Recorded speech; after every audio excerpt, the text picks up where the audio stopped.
You really can learn new things. Like, and it doesn't matter where you are in your career, whether you're postdoc, whether you're mid-career, we all have the potential to pivot. Convincing someone to that you can pivot is a little harder, but you got to convince yourself first, right? And so, I've had two career changes since leaving astronomy, right? First to science policy and then to data science. So it can be done. Welcome to the Astronomers Turned Data Scientists podcast. I'm Joseph Ahern, one of the co-hosts, and I've been a data scientist for 3 years now. And I'm Jeff Silverman, the other co-host, and I've been a data scientist just over 9 years now, so I finally got to round up. And with us today, our guest is Marcos Huerta. So welcome, Marcos. Hello, everyone. I am Marcus Huerta. I am been a data scientist for 6 years now, almost seven, I think.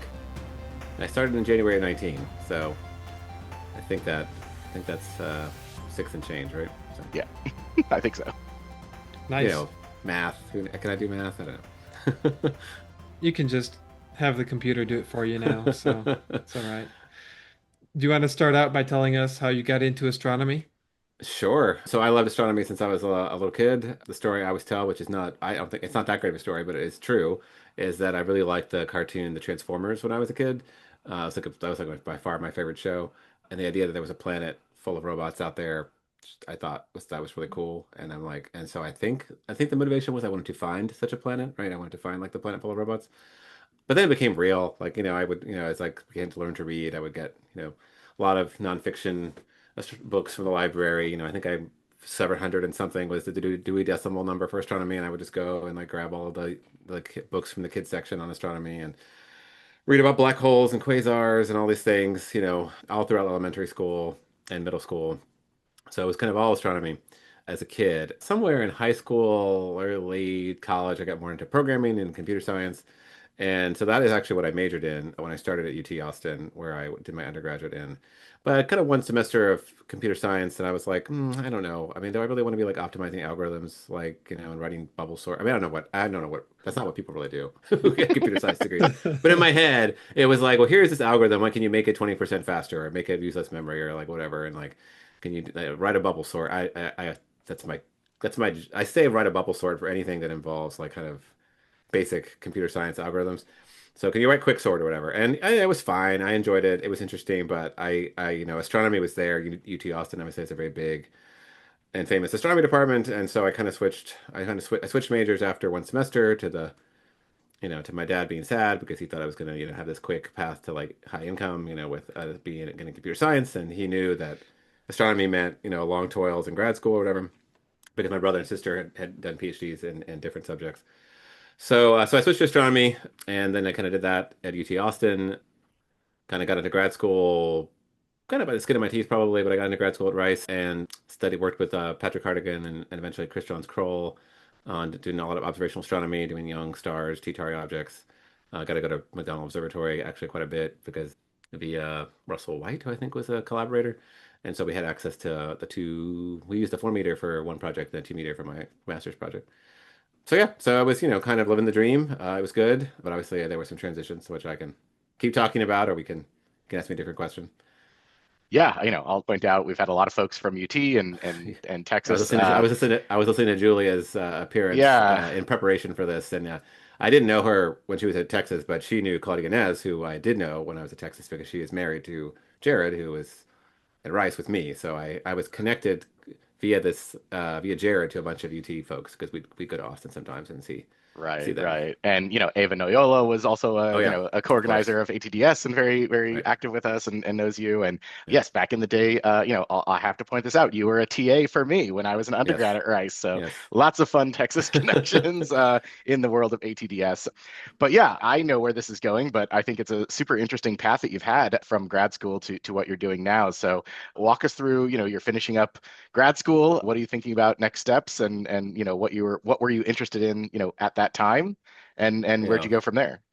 Yeah, it's a very good question. I mentioned I work with Patrick Hartigan at Rice, and he was hyper aware that, maybe like everyone's not going to become a professor of astronomy. His wife Luma was actually at the time Rice Career Services had a dedicated postdoc and graduate student staff member, which was Luma.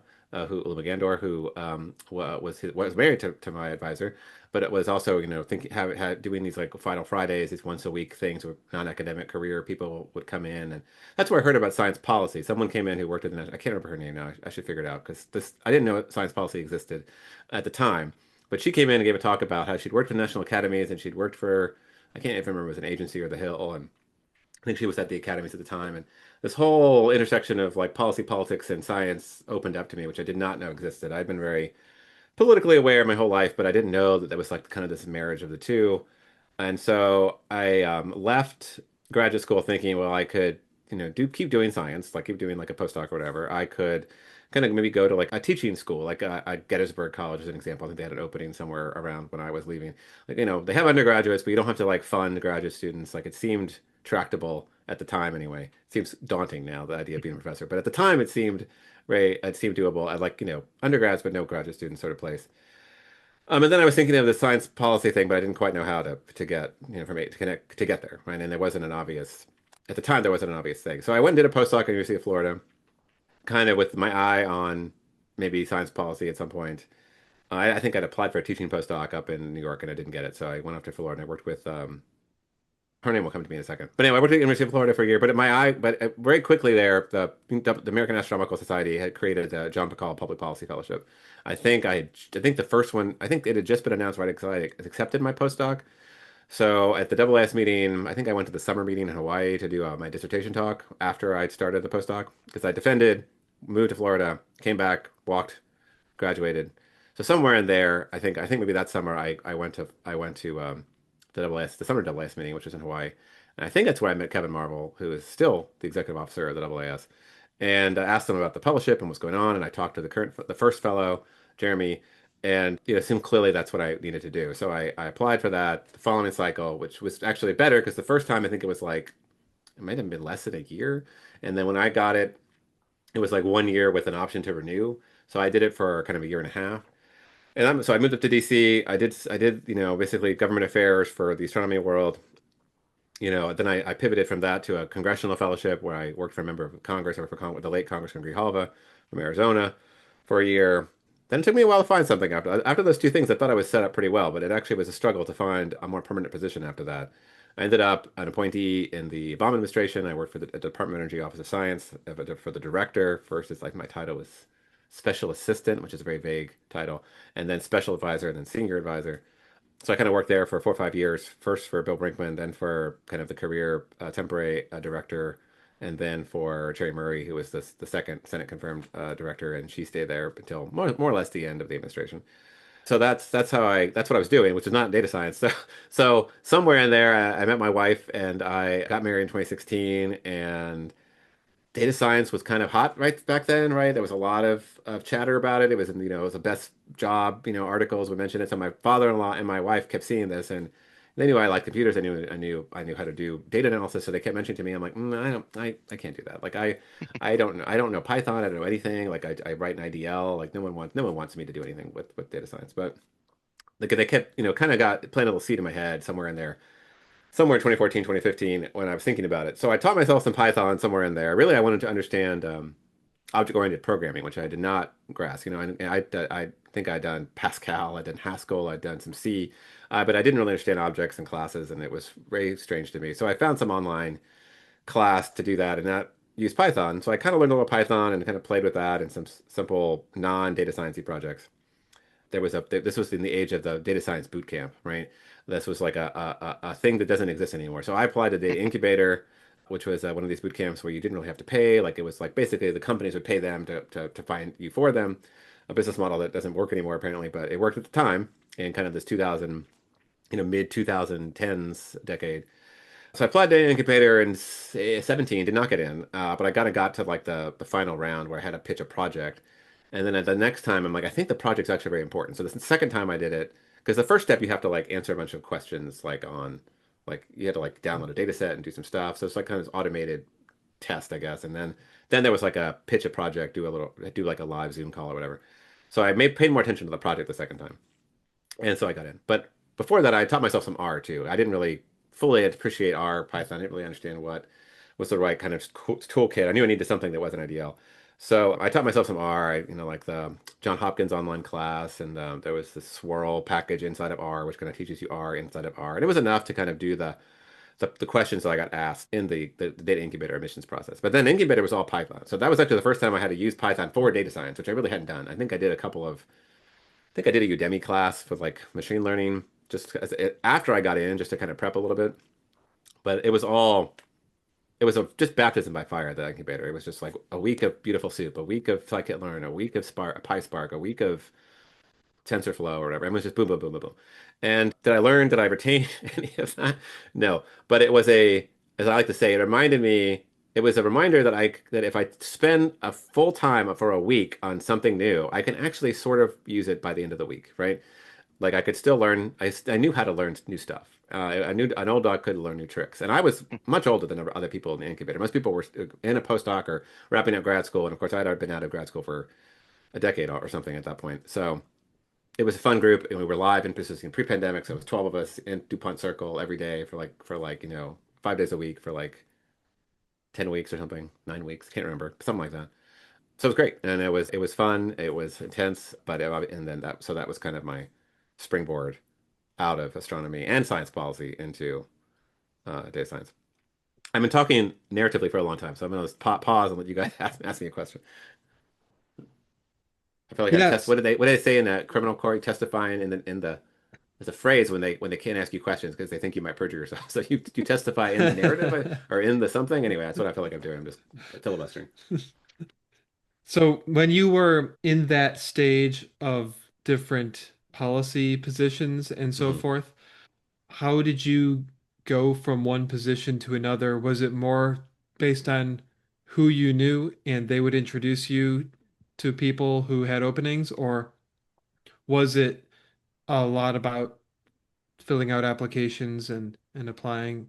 Um, The the fellowships were very much a very formal process, right? So like the AAS, like had it would put up a call, I yeah. think, on the job register, and you could apply and get references and get letters and interview and all this stuff. And so I'd really leaned on the for the AAS fellowship, I leaned on the fact that I was very active in the Graduate Student Association at Rice when I was there. We kind of fought for better parking spots, and I fought for like better health insurance for the graduate students, and I kind of just pivoted that. I'm like, okay, I advocated for graduate students, I can advocate for astronomers, whatever. So that was kind of my selling point. And then when I applied for the AIP Congressional Fellowship, which I did while I was at the AAS, that was another very formal process. They get candidates, there's a selection committee. It's very, very, rigorous in-person interviews. But then I had all that process knowledge from the AAS that I could kind of bring to the application process, right? I knew what a committee was, I knew authorization for appropriate, all this like inside baseball stuff. I already knew all that, right? That I have like a obvious a lot of people go into these fellowships with like, well, I'm really into nuclear physics, and so I want to work on nuclear nonproliferation. Did I have that kind of clear connection between my science and like a policy area? Not really, but I had kind of this inside baseball knowledge, which helped.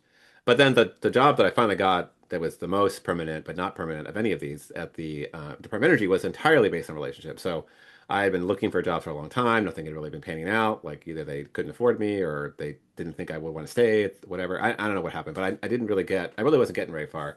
And I went to watch the NCAA tournament, basketball tournament with Grijalva's staff after I'd left. And his former chief of staff came back and was asking me how the job search was going. I was like, well, not so great. So looking, she's like, well, send me. She was working at the Small Business Administration as chief of staff. And she said, send me your resume. I'm like, okay. I'm like, I'm not going to work at the Small Business Administration, but sure. And I didn't know how it worked. So she got my resume, sent it up some kind of food chain. And like a month, 3 weeks later, I got a phone call from the White House Office of Presidential Personnel telling me they've got this position at the Office of Science and I was interested in joining. I'm like, yes. Actually, I missed the call, which is crazy because I was unemployed and not doing anything. And somehow, like while I was in the elevator, they called me when I was going down to like get something from my car. And so I missed the call. I had this voicemail from the White House. I'm like, what is happening? How did I miss this? And I called them back immediately. And of course, I had to wait like a day before they called me.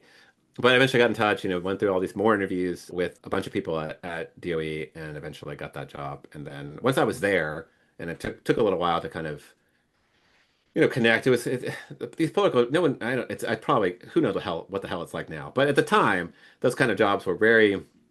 It was very unclear to me what my job really was. Like, am I working for the Office of Science? Am I working for these people, like, in the secretary's office? And the answer was yes. Like the job really was like keep your political boss kind of, keep an eye on them and keep them out of trouble. and kind of keep and kind of be the other political's eyes and ears of what's going on there, but also kind of, make sure the Office of Science trusts you. So you kind of straddling two worlds. You're kind of trying to live in both spaces. So it was a lot of interpersonal relationships and stuff.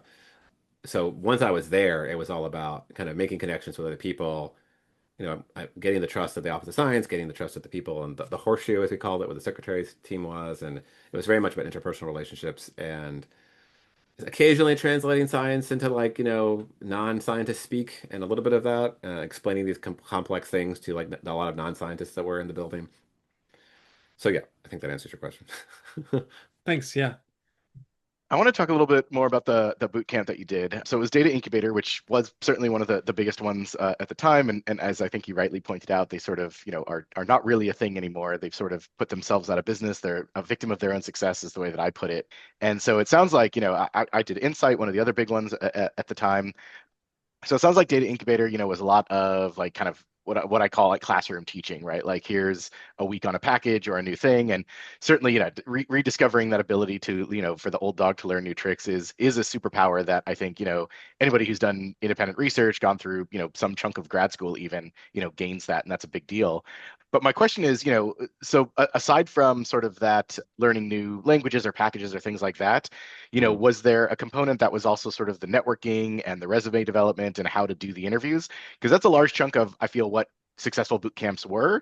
Mhm. And now that they don't really exist, people try to get that through more grassroots networking like Right. ATDS, getting resume feedback, in the ATDS Slack channel, which I do one or two every week.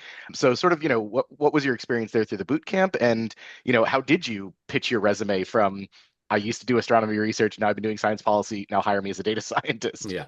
No, yes, there definitely was resume coaching. There was a lot, make a one-page resume, edit, they had staff there that were helping you kind Okay. of workshop it and Sure, talk sure. through it. So we definitely did, there definitely was resume. There also was a capstone project that Hmm. mine did not really work, but we were supposed to, and I pitched it. It was like, I was going to like analyze, I collected all this real-time data of the buses and DC and was going to try and make better arrival time predictions. So I did have a capstone project to do and the resume building, and of course you're supposed to apply for jobs and interview for jobs, et cetera. And they also brought in some of their partners to kind of talk to you and pitch themselves. So yeah, the resume building was definitely there. I think, I tried to pitch my resume, which I don't know how well it worked because ultimately CarMax was the only company that I think maybe that really I think was serious about me.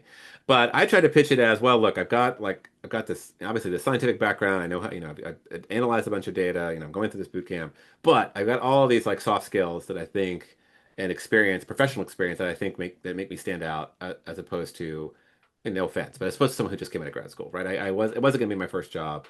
Like I'd been working with like, in real time sensitive information, for a long time. So I don't know exactly how I assembled this into my resume, but I was trying to emphasize like this combination of, technical skills plus like, 9 years of professional experience, working in like, kind of high energy, fast paced environments. I don't know if that really sold. I don't know how effective that it was on the paper. I think it helped in my interviews when I could talk about all these things that I'd done because I had a ton of examples of like, real life work situations where I'd, worked in a team or I'd done this or I'd led this initiative or whatever. So I had a lot of that. I don't know how much it helped on the paper document, but that's how I try to position myself. Because yeah, it was an interesting resume, for I think compared to a lot of the other people coming out of incubator. There, I think were one or two other people who was like on their second career pivot, at least in my little 12-person cohort. At least one I can remember that I think wasn't fresh out of grad school. But yeah, so that's how I did it. Yeah. So we talked a little bit about why boot camps are not so much a thing anymore. It was making me think, well, what is working now? Like what? So of course we have like Jeff, you mentioned the ATDS Slack where we're helping people with, resume feedback and so forth. But of course, that's not all that they have to do. There's probably, a lot of people are taking advantage of, low cost courses to help. And when I switched over in 2022, it was just a few months before ChatGPT came out. So I think that like today in 2025, and then it'll be 2026 soon, LLMs have also changed the process and they can be used to help people learn new skills or to craft a strategy. What else might be a part of this? transition for people For an today? astronomer. Yeah, Yeah. that's a good question. I think several things happened, and I think that one, I think Python has become more prevalent. Like, I mean, I didn't like, people were probably using Python when I was in graduate school, but it was a small percentage, and I think Python has become much more pervasive, not just in astronomy, but in other scientific fields. So there's already kind of this a little bit more of the tool set isn't quite as disjointed as it was like for me. I mean, I did IRAF and IDL, right? Useless. I mean, useful in the sense that IDL is a programming language, and one, you can kind of pick up another, but in terms of like immediate impact, like you have to learn something new, right? So I think that's changed. I think any astronomer coming out who's like more used to using AstroPy and maybe some other tools, I don't really know. Haven't done astronomy in ages, but I feel like there's already a slight improvement there versus like someone who had done IDL and IRAF 20 years ago or whatever. And I also like, I mean, if I was talking to a graduate student today, I would encourage them to, yeah, use Python to maybe try and see if there are opportunities to take different courses, either formally at their school or informally, like you mentioned, these online courses. I mean, like I said, I did one, did it too, so that certainly helps. But I think you all are probably a little closer to the more recent crop of graduate students than I am. So I mean, to me, I think it really depends on where you're trying to apply. One, I don't think the job market is as hot as it was in 2015. I mean, if the companies were willing to pay data incubator, I don't know what they were paying them. I assume it was like $10,000. If they were willing to pay, these boot camps like a finder's fee for data scientists, and now no one is willing to do that. That already tells you that the market dynamic, supply and demand, has changed quite a bit, right? That said, again, assuming the company is doing a good job of recruiting data scientists, what they should care about is just the ability to analytically think through, like, problem solving, and like the ability to think critically about data, about ask good questions, kind of work through rationally projects. Like when we interview at CarMax, and we would probably interview if an astronomer applied to CarMax and we had an opening. I don't think we would, and assuming they listed Python on machine learning or data analysis on there somewhere. If someone they were technically minded, physicist, astronomer, whatever, I'm pretty sure they would get that first round interview. But the first round interview is a case problem. It's a lot like doing management consulting, right? It's a case question. It's not download this data set. It's not write a bubble write a bubble sort. It's like, here is this word problem of this business situation. Like, how to do this, do that. What do you want to do here? It's like it's a lot like in a business consulting thing, because we're trying to see, can people rationally think through. And there's some math, and there's more cases that there's additional math, but it's mostly about like looking for critical analytical thinking. And then the Python and the data stuff that we feel like they will be able to figure that out, right? By and large. Obviously, the boot camp kind of was a filter when we were recruiting from them, because we knew they'd already done some Python-based data science. I think to like a would-be data scientist like in grad school or doing a postdoc right now, like, I mean, I think it certainly, the online courses certainly make sense, like, especially the ones that are relatively inexpensive. Would not, I don't know if there are any boot camps that charge you money anymore, but I would probably not do one of those if you had to pay a lot of money. I heard Julia mention this on her episode, that, like, astronomers deal with kind of noisy data and try and find signal in it, and that is something that you will have to do in most data science jobs, right? And I really think that obviously there's a lot of great data scientists that did not go through PhD programs in science, but I do think that the PhD program, the process of going through a PhD program in astronomy or any science forces you to kind of think about data and analysis and whatever in a long-term kind of way that I think is very beneficial to data science. Now, whether you can convince an employer that is true these days is an open question, because I haven't been on the job market. I haven't been on the job market in 6 years, so I don't quite know what it's like out there today. Yeah, I mean, the thing that I always say is, not just the PhD specifically, just like if you've done any independent research Yeah. in a STEM field, you Mm. basically have more or less most of the technical skills to be an entry-level data scientist, right? Yeah. And there's that. And then, the stuff on top of that is these non-technical soft skills that you were mentioning, of working in a team and being able to be organized and break a problem down into smaller chunks, learning new skills and stuff like that. But then also, the logicking part, right? The word problem, business problem thing, which is harder to study for, but there are classes, there are practice problems, things like that, for sure. And so yeah, I think that's a lot of those skills that people pick up. Astronomers tend to be good at those because we do have messy data sets like a lot of us have talked about on here. But yeah, you mentioned, you went to CarMax, you've been there for 6 years now. You at least have been on committees that are interviewing and stuff like that. So would love to hear, yeah, more about, your experience, if you can remember onboarding and what it was, Yeah. like that first job, those first days, as a data scientist, and how it's been. Hopefully you like it since you've been there a few years, but yeah, would love to hear more about CarMax. Yeah, I do like it a lot. So like I said, like the interview process was a series of like these kind of case problems. And then I did that kind of right. I kind of process started when I was wrapping up the data incubator, and then like literally the last day of the incubator, we're having like our final like, goodbye party, and I got a call from my future boss, making me an offer, and it was a big, decision because we would have to. It was just, pre-pandemic, pre-remote work, so we are gonna have to move down to Richmond from DC, and my wife's gonna have to. We thought she'd be able to keep her job remotely. That did not work out. So, we had to make a lot of changes in our lives. The baby was on the way. So a lot of change going on.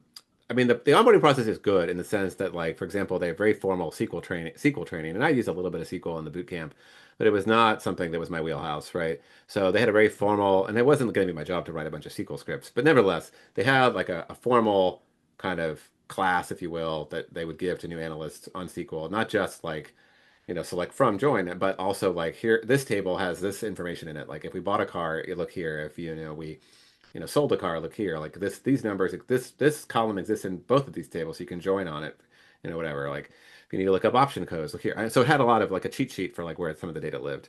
So that was good. Other than that, I was kind of terrified. I was kind of terrified. Like, I mean, I've learned so much on the job that it's amazing. But like, I remember back then, we've kind of changed this process. But at the time, we had like there was a weekly code review where all the data science. It was a smaller team, and I think there was less code, I guess, and they had just moved everything to the Azure cloud because I think that stuff had been run on-prem. So they were writing unit tests for all of their production code, or we were writing unit tests for. I hadn't written any, but so it wouldn't feel like we yet. It felt like they were writing these things. And I went to this code review and they were talking about unit tests and coverage and like I don't know if there'd been a pull request. I think it was a pull request to add more unit tests. I didn't know what a unit test was. I didn't know what they were talking about. I felt completely out of my depth. Everyone was laughing at all these inside jokes that I didn't get, and I was very, very. I felt like I made a horrible, horrible mistake. What did I got myself into? What was I going to do?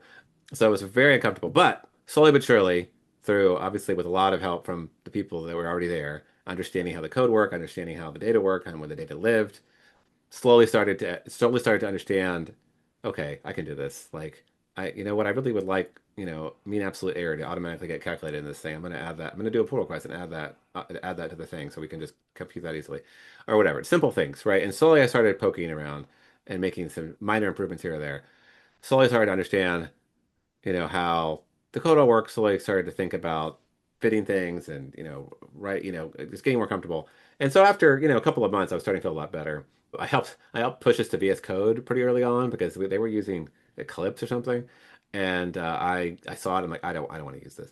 And and someone at the data incubator showed me VS Code. I'm like, that seems a lot better. So but I couldn't, the unit tests, like I needed to get them to be discoverable so you could run one at a time. And so once I figured that out, I'm like, this is what I'm doing now. And I think slowly I convinced everyone to switch over to VS Code. So I think a year after I got there, we'd switched entirely to VS Code. And then when they added the VS Code remote feature, then we switched to doing it remotely instead of like kind of screen sharing into our virtual machines. Anyway, so the onboarding was a little terrifying, but obviously I'm still there, so everything has gone very well. Like unfortunately, it's one of these things where everything's super hush hush, and I can't talk a lot about the details of what I do. But I'm on the pricing team. I work on pricing algorithms. I work on the appraisal team. So when you go to CarMax.com to buy a car, or we go to sell us a car, like there are algorithms involved, and my team owns those algorithms. I don't run the team, but like the team that I'm on runs those algorithms. So when I started in 2019, we did most of this in the store, right? You want to sell your car to CarMax, you go to the store, you make an appointment, you show up, you kind of wait a while, someone looks at the car, eventually I give you an offer. So we contributed to that offer. But the big thing that I helped get started and continue to work on was instant offer, where you go to CarMax.com/sell your car, type in your VIN or your license plate, answer some questions, your mileage, conditions, options, hit submit. A few seconds later, you get a number. Obviously, if it's running in a few seconds, that's an algorithm. That's what I really worked on. That's been the primary focus of everything of what I've been doing since 2020 when we started that. And also not just the algorithm, but a lot of the systems behind it. Because I think one thing that's unusual about my team at CarMax is that we own like the full stack. like everything, like there's a Kubernetes layer that like IT owns, like technology owns, but like even the code that is running 24/7 that is written in Python, like I wrote some of that code, right? That real-time code that interacts with Azure Service Bus and like does all that stuff. Like that is stuff that our team owns, which is unusual compared to even other teams at CarMax. But it is how like our team kind of is set up to run. So we have technology partners that kind of deal with the nuts and bolts of the Kubernetes nodes and all these things. But right above that, the application layer, like that stuff that we all wrote. So I call myself a full stack data scientist because I've written some of that, Azure Python and SDK code, and I've written like, trained models and, typical feature engineering, and then every kind of weird system debugging thing in between. Right. So, I just want to but yeah, take a it's step good. back and point out, like, imposter syndrome is real. Like, Yeah. I had that in Yeah. the Insight Bootcamp, like on my first day, my first week. I had that Yeah. at my first data science job. I've had that the first week or month at every job I've had, right? Like, so Yeah. that is a real thing. I also, the second thing I wanted to point out is, you started off by saying, oh yeah, I wasn't very good at SQL. And luckily they had this like kind of SQL process or SQL Yeah. class where I could like learn that stuff.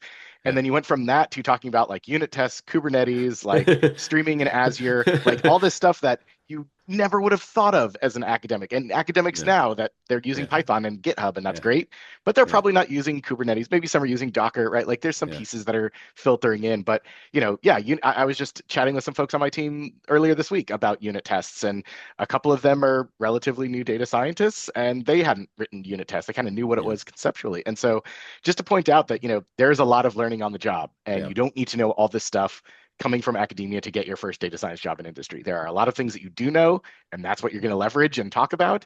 And there's a Right. lot of stuff that you're going to learn on the job and develop with Yeah. time. We can get into the wonderful world that is visualization platforms. And there's 10 different kinds. And I get people that ask me, like, oh, should I learn Tableau and Looker and Power BI? And I'm like, no, you should know how to make a good graph and then be able to do that in whatever platform they hand you, Right. right? Yeah. No, absolutely. And yeah, and I also had imposter syndrome at Data Incubator. I remember the first day, it wasn't so much imposter syndrome as it was like, this is going to be a lot of work because like because the beautiful soup section was the web, which was web scraping and doing analysis on the web scrape data was probably the hardest section, probably the hardest, like in terms of just stuff you had to do of all the chapters. And they started with that. So it's baptism by fire. So that's like 1 week, and then I had to do all this stuff, and like they were like, you had to like solve things and like upload things and like get scored on things. You had to do all this work. Then I was supposed to be doing like this interview prep and all these other things, the resume prep. Then I was supposed to be working on the capstone project, and I was supposed to be interviewing. So it just seemed completely overwhelming. I came back from that first day just like deer in headlights, like warning Claire that I was going to be working late, like for the next 8 weeks. I was going to have to stay up late and focus entirely. It wasn't that bad. But it was very overwhelming as well. But yeah, no, I mean, I didn't know. I mean, here's a great example. Like, how Python dictionary, you can bracket, you can do like dictionary bracket, to key or whatever. I didn't know .get existed when I started this job, right? Like I saw it in someone's code. I'm like, why are you doing .get and not the whatever? And like, oh, well, .get, like it will return a null if it's not there. I'm like, oh, I didn't know that. That was like something I learned like the third week on the job or something. So that's a classic example of something where it seems so obvious now as someone who's written Python for 6 years, but at the time, it's, what's .get? So yeah, it is. Yes, I think that's absolutely right. Again, that's why I think like the company knows what they're doing, right? They will hire people who have the analytical mindset to problem solve and trust that they can learn what .get is, right? Or Panda syntax or whatever, right? Because those things are important, but like they're not as important as like, well, how do I think about this data set? How do I extract signal from this? How do I feature engineer this? Like, what are some features, whatever, all the actual things that data scientists do. That is the creativity there is what matters, not so much do I have to occasionally Google syntax for how pandas works or whatever, which I still do sometimes. How does your day-to-day look now in terms of maybe hours and No. how you break that down, also compared to when you were in academia before? And like, have you appreciated that the switch or maybe a change in rhythm? Yeah, that's a good question. Well, so of course I had the jobs in between, right? So, the work-life balance, at least where I am, is very good. And I think that's one reason why I'm still there, one reason why I think a lot of other people like my boss that I started with is now my boss's boss. So there's a new person in between, because he got promoted. But like he's been there at the company for since he left, whatever degree programming did. I can't remember if it was a master's or undergraduate degree, but he's been there for a very long time. And like, there's so many people that have been there for a long time, and I think that's all a testimony to the culture. I mean, I think work culture and company culture is a lot of times kind of BS, but I really genuinely believe that the culture of the analytical community at CarMax is actually very healthy and very good, right? You have good debates about what to do. Like you get like, if someone doesn't agree with you, they're like, well, why don't you should look at this and see if this signal is there because then I might believe it. Like you get very healthy discussions. A lot of the discussions are similar to what it was in academia. You're arguing about data, you're arguing about plots. Like, can you plot it this way? Like, what if you cut it this way? What if you group by this? What if you bend this direct? There's a lot of interesting questions. But unlike astronomy, where I felt like I was in this little bubble of like Marcus research, and I occasionally would come out to tell people what I was doing and then go back to my bubble. We're all working on the same stuff, right? I mean, it's all towards the same end goal, right? There's a common. For us, it's just selling cars, but it's selling cars. But nevertheless, like there is this common. There's more. To me, it's a lot like academia in the sense that you're working in data a lot, but it's a lot different because at least for me, I feel like there's a lot more cross collaboration within my team and then dealing with other teams, right? But anyway, yes, about my day to day. My day to day at this point, we have a cadence of meetings on my team. We have like this tool called Lean Kit that kind of tracks like our cards, and another kind of tool that we use kind of at the beginning of the week to kind of talk about what our priorities are for the week, priority one, priority twos. So we kind of, have a rhythm of team meetings where we're kind of talking through that. There can be, depends on the week. Like if we're deep in R&D phase, there might be a lot of exploratory data analysis and maybe feature engineering trying to make a model.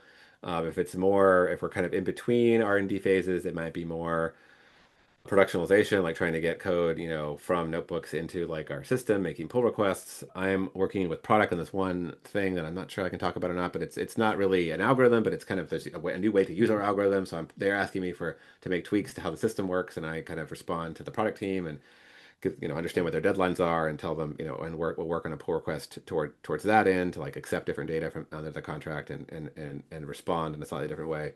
Most days, it's a typical, 9 to 5 or 9 to 5-ish kind of thing. Like the work-life balance is reasonable.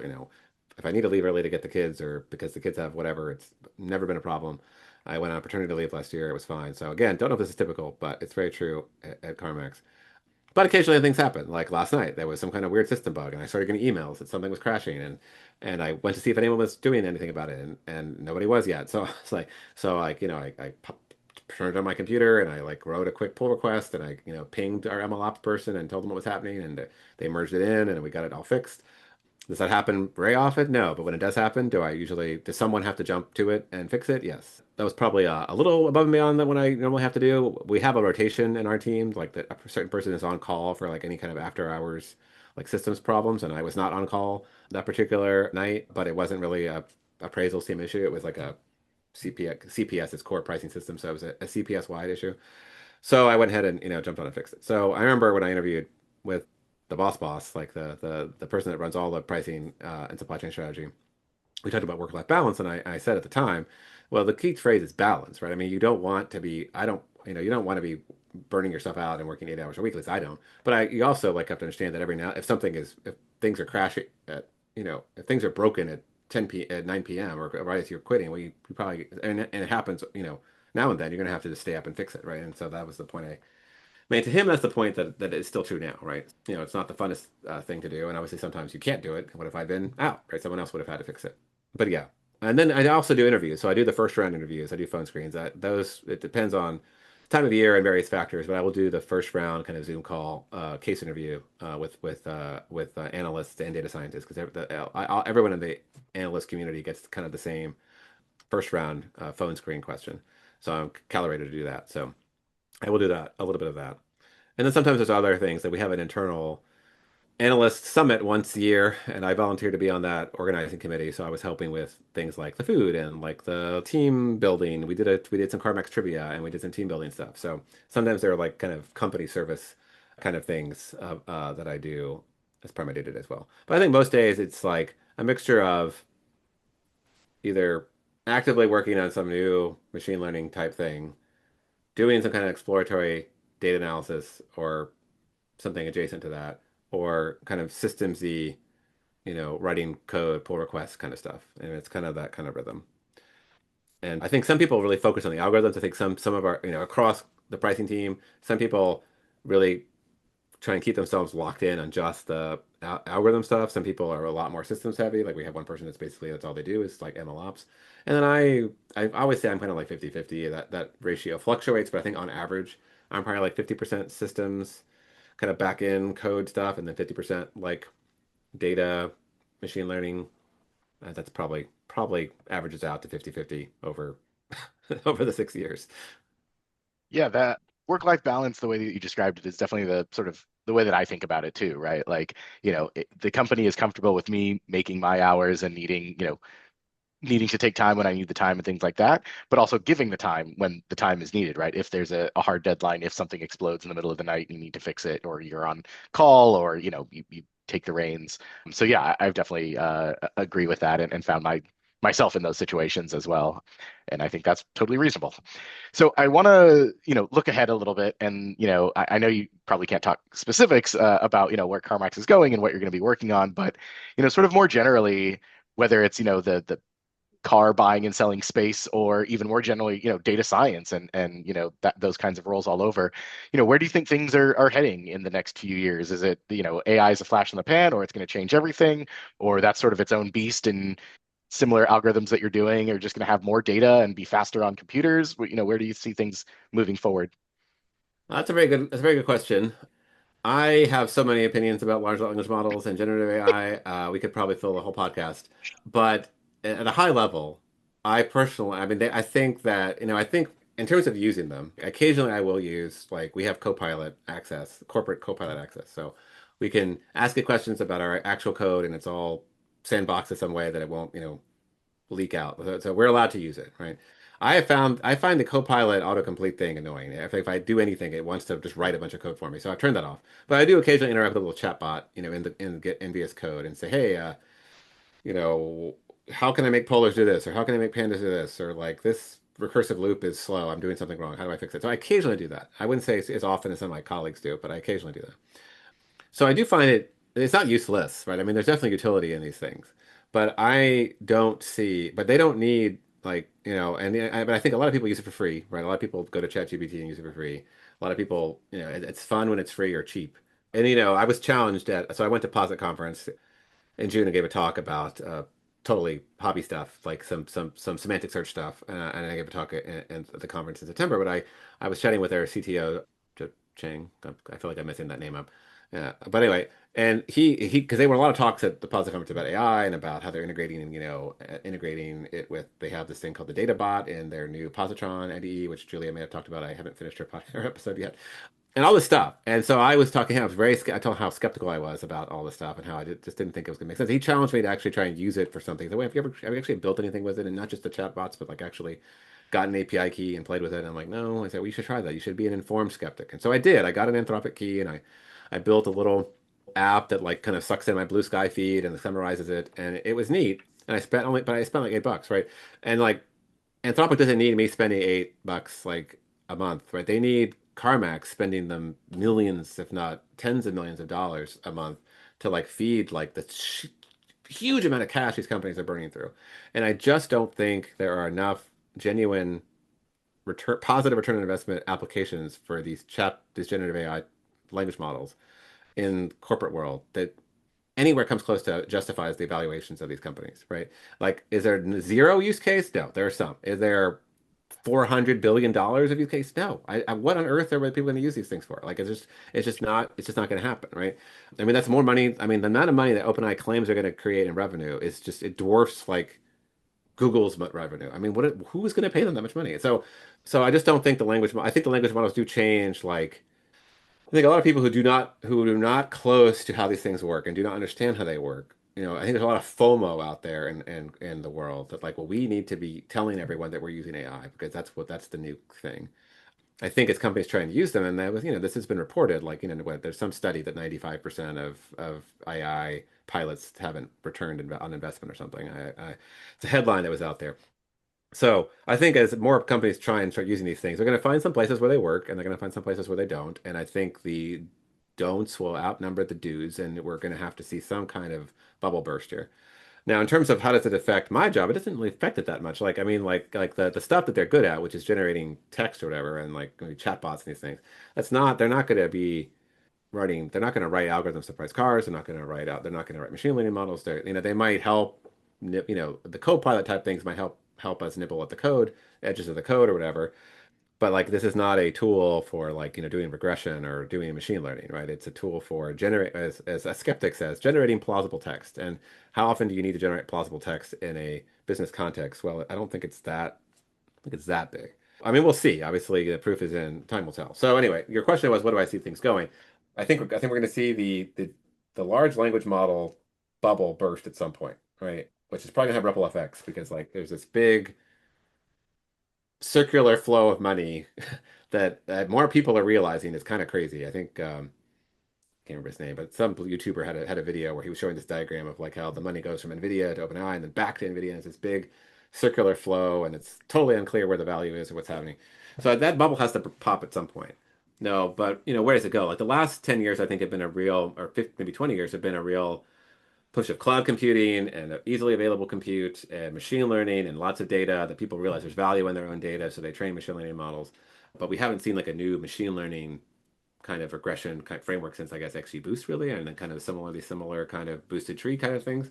So I don't really know what the future holds. I do think that there's probably still value in the old school machine learning, right? And companies understanding that they need better data, cleaner data, data that is kind of designed to be used by machine learning. I think there's still untapped potential probably for most companies there. But they need, but I think a lot of companies are distracted by the shiny generative AI thing. And so we'll have to see how if the pendulum swings back to more classical machine learning. Also, the term AI is overloaded. Sometimes you see some article about, hey, AI, blah, blah, blah, has done this cool new thing. And you read the article and well, this is really just machine learning, right? Maybe it's a neural network, but it's not really like, it's not really the same thing as these large language models, right? Um, so, you have to read every article when it talks about new AI tool is curing cancer. Well, that's just a classifier model. That's, you know what I mean? Like we've had that for a long time. Like no one is saying that's not good. That is good, genuinely good. So yeah, we'll see. So I mean, in terms of my team, I feel like, I think it comes down to, it always comes down to better data, cleaner data, more structured data, and then still just, feature engineering, more classical machine learning type techniques, and maybe more parametric modeling, which is something that, we see a lot of these kind of free form, um, you know, things like boosted trees and random forest, where you just kind of just throw the data into it and see what happens. And I think there is a slight I'm starting to think that maybe slightly more constrained modeling might be good for some use cases that at least in our world. So yeah, I don't know how helpful that was. I don't have a great crystal ball. I definitely think that the large language model generative AI bubble has to burst at some point. Just sheer volume of cash these companies are consuming, and without a clear market for who's going to pay that kind of money to use them. But other than that, I don't have a lot of great predictions. I am well known in my team to be a large language model skeptic, or at least I like to say I'm a realist as opposed to skeptic, but I am well known for that. Nice. Well, we're getting close to the end. We like to ask a lot of our guests if you have any advice that you want to leave for our audience or anything else that you want to talk about while we still have a few more minutes. Yeah, advice is, I think you like I mentioned before, like you really can learn new things. Like, and it doesn't matter where you are in your career, whether you're postdoc, whether you're, you know, mid-career, like, if we all have the potential to pivot, and obviously the opportunity finding convincing someone that you can pivot is a little harder, but you got to convince yourself first, right? And so, I've had two career changes since leaving astronomy, right? First to science policy and then to data science, so it can be done. I think the main advice is don't focus so much on the tooling and the if you want to go into data science or any non-academic field, right? Like, universal things like writing, verbal communication, building relationships, thinking through rationally thinking through problem solving. Those are more important than like specific, like I need to know ggplot is I don't know. ggplot's great. I'm just saying it's this library versus that library, R versus Python, whatever. Like you all those things you can kind of figure out. Like what matters is like those that first layer of stuff I think is way more important than any of these specific language or package kind of skills. Obviously, if you want now, there's exceptions. Like if you want to go write like a neural network, voice recognition algorithm, that's very specialized, and you're probably going to need very specific understanding, very specific tools and like PyTorch or whatever to do that, or what have you, in these neural networks. But barring that, I feel like kind of the more business data science, I think what I just said was probably holds pretty true. Thank you for joining us on the Astronomers Turned Data Scientist podcast. Please subscribe so you can find out when we release future episodes. And thanks, Marcos, for joining us. And thank you to the American Astronomical Society for sponsoring us. And we'll catch you all next time. Thank you all for having me.